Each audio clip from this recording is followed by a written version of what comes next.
So Kramer's rule is a way we can use, or a place where we use determinants.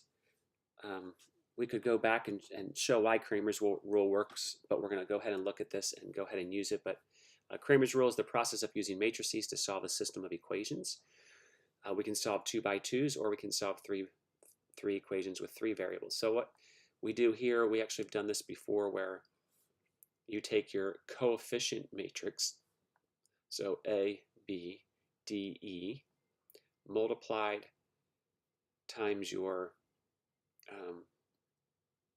variable matrix, and then equals this constant matrix. We're going to use 3 different matrices. We're going to use matrix A, which was our coefficient matrix. We're going to call this other matrix A sub x. A sub x is actually found by taking matrix A and taking your x coefficients. See, A and D came from the x coefficients, and we're going to replace them with the constant values. So we took out, so notice we have this here, except instead of taking A and D, we put in C and F. So for A sub y, what we do is we take our A matrix, but this time we take out our y coefficients and put in these constants. So we take out B and E and put in C and F. And so those are the 3 different matrices that we'll use. And so we come here, and Kramer's rule says we defined these before, and so x, so if we want to solve some system of equations, your x value will actually just equal the determinant of the A sub x over the determinant of A, and your y value will be A sub y, the determinant of A sub y over the determinant of A. So let's see how this works.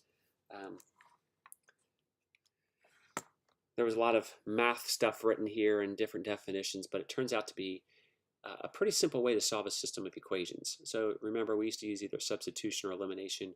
Well, here's Kramer's rule, and this is how it works. So what we're going to do to solve for x and to solve for y, which maybe we'll do it over here. So we'll do x equals here, and then y equals, and we'll be able to see some similarities in here. So it's going to be a fraction. So x equals a fraction, y equals a fraction. In the bottom of the fraction is the determinant of this matrix A, which remember was just our coefficients. So -2, 5, and 4, -3. And that's in the denominator of both of them. Nice thing is we'll figure it out for x, and then for y we'll already know what that is. And then to find the numerator of x, what we do is we think of this same one, but instead of using our x coefficients, we go ahead and put in these. So for x, we're going to, in this spot, we're going to put -11 and 15. And we keep the y's the same, 5, -3. In fact, I want to redo that just to show you something here. I'm going to go ahead and rewrite the exact same matrix. This isn't what it's going to equal. I just want to show you something. I'm going to do the same thing over here. And again, this is not the answer yet, but I'm just rewriting A. 2, 5, 4, -3. So to find, when we're finding x, what we do is we get rid of these x ones, and we replace them with the -11, 15. And when we want to solve for y, we actually get rid of these y values and replace that with -11, 15. And that's pretty easy to do. So now what we want to do is we want to go ahead and solve this. So we want to do the determinant of the top. So -11, remember it's just these 2 multiplied, and then we subtract these 2 multiplied. So -11 times -3 is 33, minus 5 times 15, which is 75, over -2 times -3 is 6, minus 5 times 4 is 20. And then for y, Negative 2 times 15 is negative 30. And we want to subtract negative 11 times 44, so negative 44. And then the denominators are the same. So this should still be 6 minus 20. And then we just go ahead and figure out this nice, easy arithmetic.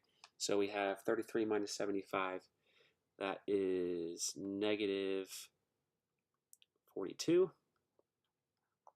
divided by negative 14. And then y is, well, this is the same as plus. So we have 14 over negative 14. And these both turn out nicely here because x is going to be equal to 3 and y is equal to negative 1. So we have our solution 3, negative 1. We can still use Cramer's rule for a 3 by 3, and it is the same concept. We're just going to have to find determinants of 3 by 3 matrices. So this time we will be finding x, y, and z. So I think we can squeeze it in here if I write small enough. So x is going to equal, now in the denominator of all of these is going to be the same matrix. So we're going to have 5, 7, 6,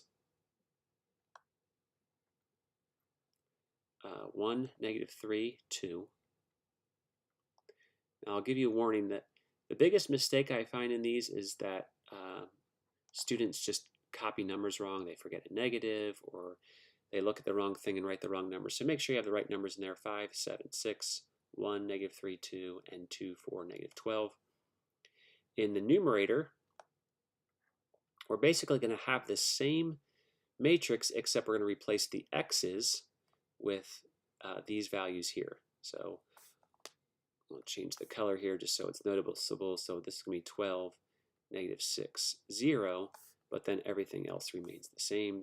So this is 7, negative 3, 4, and 6 to negative 12. So that will help us get x. So let's go ahead and start with x. There are 3 by 3s here, so let's go ahead and rewrite our first 2 columns. And we'll find that shortly. We can rewrite these 2.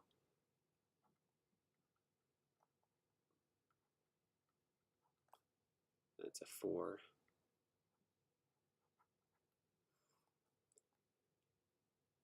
All right.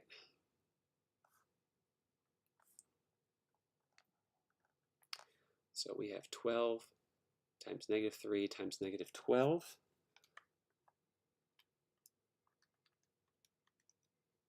That's 432. So we're coming across this way. 7 times 2 times 0, so that's 0. It's got a 0 in there. Plus 6 times negative 6 times negative times 4 is negative 144. So remember, we're going to take these, and then we're going to subtract coming back the other way. So let's come this way. Well, that's 0 plus 12 times 2 times 4. Well, 12 times 2 is 24. 24 times 4 is 96. And then 12 times 6 times 7 is 504. And that's going to be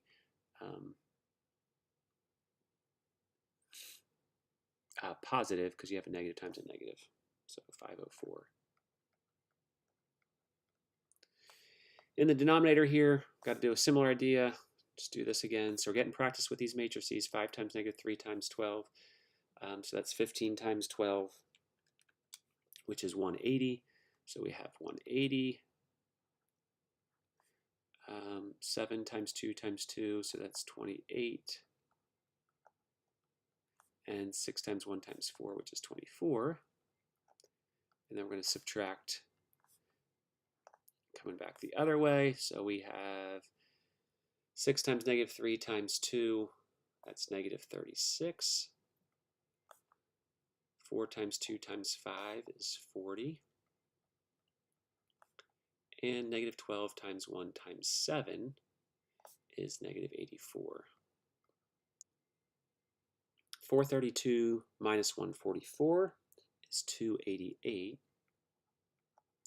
And then we're going to subtract 96 plus 504 is 600. In the denominator here, we have 180 plus 28 is 208 plus 24 is 232. And then over here we have these two together are 4. 4 negative 84 is negative 80, but we have minus negative 80, so we actually have plus 80.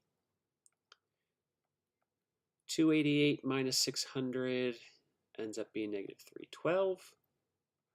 232 plus 80 is positive 312. So we get x, because remember we're finding x here, is equal to negative 1. We can do y and z similarly. I think we can fit it in here. So we got y is going to equal, and remember what we do here for the top, we replace our middle column with our y column with 12, negative 6, 0. And the other two columns remain the same. So this is 5, 1, 2, 6, 2, negative 12. I'm going to save myself some time here.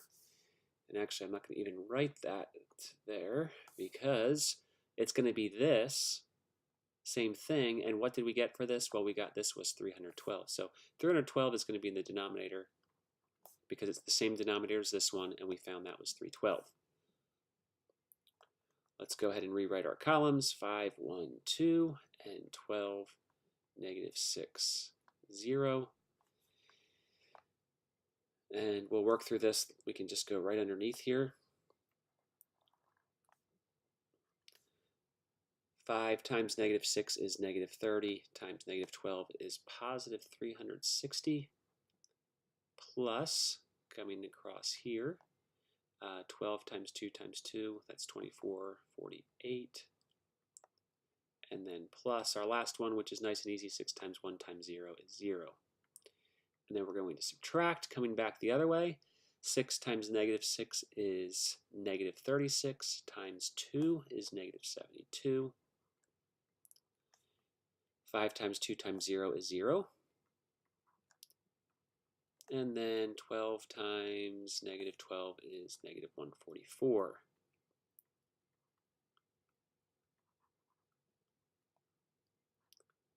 Our denominator is 312.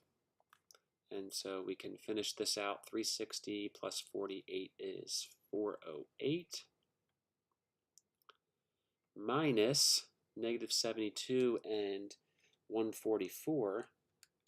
Negative 144 is 216. So that's a negative 216. But remember, it's minus a negative 216. So we can put plus 216 here. Over 312. And actually, this looks like it's going to work out nicely. 408 plus 216 is 624. 624 divided by 312 is 2. We're supposed to solve using Kramer's rule. We actually have another option here because once we found x and y, we could plug them into one of our equations and find z. But since we're learning Kramer's rule, we'll go ahead and find z using the same method. So we have 5, 1, 2, 7, negative 3, 4. And remember, we place our z's with 12, negative 6, 0. Our denominator will be 312 again. We can rewrite our first columns, 5, 1, 2, and 7, negative 3, 4. And this will equal 5 times negative 3 times 0 is 0. Plus 7 times negative 6 is negative 4 times 2 is negative 84. Plus our last diagonal here, 12 times 4 is 48. And then we're going to subtract. 12 times negative 3 is negative 36 times 2 is negative 72 plus 5 times negative 6 is negative 30 times 4 is negative 120. And then we actually have another 0 here, so plus 0. In the denominator is 312, so now we just have to do some figuring here. We're going to do negative 48 plus 84, and that gives us 36. Sorry, I think I said that backwards. Negative 84 plus 48 is negative 36. Negative 72 and negative 120 is negative 192, but it's going to be plus 192 over 312. And 192 minus 36 is negative 156. And this still works out pretty nicely because this ends up equaling negative 1/2, because 156 is half of 312. And so our ordered triple here, using Kramer's rule, is x was negative 1, y is 2, and z is negative 1/2. And so there's the solution for that system of equations.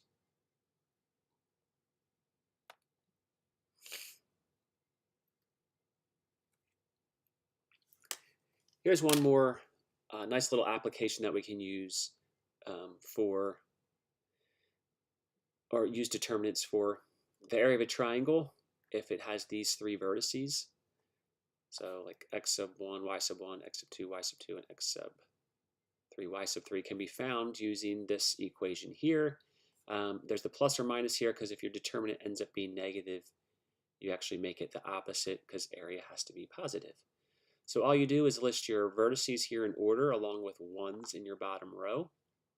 Take the determinant, do half of it, and that will find you the area. So the area for this one here, for the example, the area is going to equal, we don't know if we're using plus or minus yet, but we want half. We fill in our 3 points. The order doesn't really matter. So let's just start here. This is the point negative 2, 1. So negative 2, 1. And then we have a 1 in this bottom row. Second point, let's come up here. This is 3, 1, 2, 3, 4, 5. So 3, 5 with the 1 in the bottom. And then this is 5, 1 with the 1 down here in the last row. We want to find the determinant, so we can repeat the first 2 columns. So we still have plus or minus yet to be decided, which we're going to do. And we're going to actually do half of this entire thing. So negative 2 times 5 times 1 is negative 10. 3 times 1 times 1 is 3. And 5 times 1 times 1 is 5. And we're going to subtract, coming back the other way. 5, 5, and 1 is 25. Negative 2, 1, and 1 is negative 2. And 3 times 1 times 1 is 3. And now we just do some arithmetic. Negative 10 and 8 is negative 2. Minus 25 minus 2 is 23 plus 3 is 26.